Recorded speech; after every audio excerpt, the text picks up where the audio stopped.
In triangle ABC, the length of side BC is 2, and the length of side AC is 12. So let's write this triangle out here. So let's say it looks something like that. Scale doesn't really matter. Just want to get the basic picture. So BC is 2, AC is 12. What could be the length of side AB?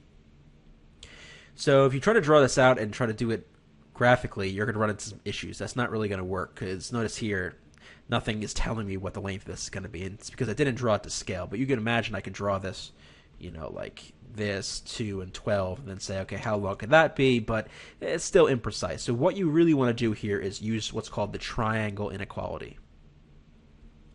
Now, the way the College Board explains it in the question, I think, is more confusing than it has to be. The triangle inequality is this. For some third side, which we'll call C, right?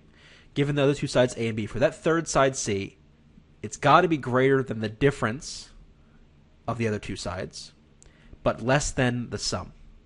So it's got to be within that range. So in this case, our A is, let's say, 2, and our B is, let's say, 12. And we can actually add absolute value bars here because we don't care about whether it's positive or negative. So A is 2, B is 12. We're looking for what the length of this C could be. Right? So first, let's find the difference. The difference is 10. So our C's got to be greater than 10, and it's got to be less than 14. And there we go. Let's find an answer that works with that. The only one that works here is D, right? Because 10 and 14 are on the boundaries. Notice it's not greater than or equal to. It's just less than or greater than.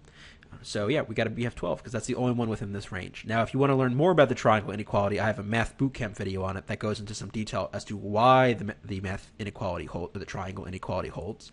So if you're curious, you can go check that out. But otherwise, you can just remember this and see that the answer is 12. Pretty straightforward.